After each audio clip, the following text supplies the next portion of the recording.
Hello. Thank you for tuning in with me today.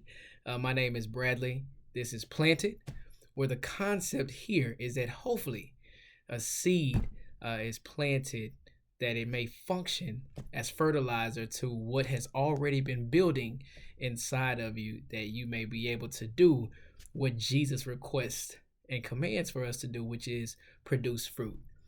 Today, we're covering light. Now, we did a previous video already on light and different perspectives of light, but this one came about by way of reading a book that I have recently picked up called The Four Agreements. Now, in this book, the idea, at least in the introduction, is there's a character and he goes outside and he views the stars. It's nighttime and he views the stars and he begins to realize that the stars themselves do not emit light, but rather they are just merely a reflection of a larger light source. So he then begins to have this revelation within himself, and he says, well, if the creator created all of these things, well, the creator is light. He spoke light into darkness. Let there be light. If we go to 1 John 1 and 5, the word says that God is light, and in him there is no darkness. And so this character began to process. He begins to process, and then he realizes that let there be light also spoke human beings into existence. And the word also says that he let us make man in our image.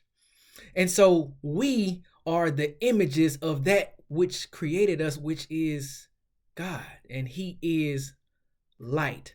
So that began to change his perception and how he then began to view everything. He viewed everything that God manifested as a connection to light. So he began to make a connection with water. He began to make a connection with nature. He began to make a connection with other people. But this time he began to view it through the lens of light.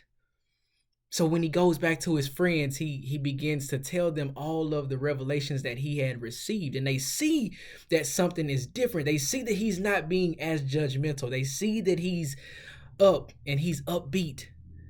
But they can't quite figure out what it is that's different. And he can't explain it. He's trying to tell them the connections that he's made, but they're not necessarily getting it. Now, the connection that I made and the revelation that I had in reading that is that his perception changed by way of what he had on the inside of him, what he realized that he was connected to. He was connected to the ultimate light source. The I am, the let there be light. God is light. There is no darkness inside of him.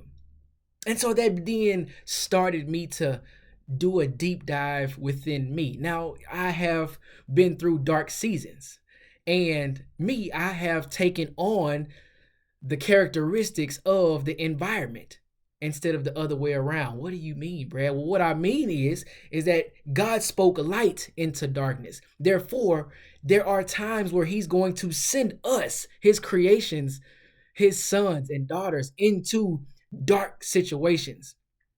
That does not give us a license to take on the characteristics of the environment, which is darkness. We are supposed to be the light in those scenarios and not contribute to the darkness. And so what I then begin to realize is that when I am in a dark season, or when I then begin to view others in a dark place, from a dark place, through dark lenses, then I'm only going to see darkness. That's the first thing that I'm going to see is darkness. However, if I switch my lenses, if I take those shades off and I put on my regular glasses, my reading glasses, I then see a little bit differently. Let's put that into spiritual terms. So now, when that person who may have harmed you in the past, or that person who doesn't look the part, I can see them as God created them.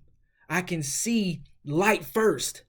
Now, they may have a lot going on, but I see them through the lens of light, which means I can now view them with empathy versus judgment. And so that began to shape the way that I started to think. So then I was thought that, well, whatever I'm projecting, that's what I'm going to perceive. Whatever I'm projecting, that's what I'm going to perceive. So if I have a ton of darkness inside of me, it will just be natural to just see others through a judgmental lens, through a dark lens. However, that makes me uncharacteristic of what I was created to be. So I just wanted to share that with you today, and hopefully that made sense. Hopefully it resonates with you. And I leave you with this point to ponder, which then presents itself by way of a question. What am I projecting? What am I projecting? Because remember, what you project is what you perceive. Thank y'all for listening. As usual, I pray that God continues to keep you in his perfect peace, and may you continue to be in his good, pleasing, and perfect will. Thank y'all.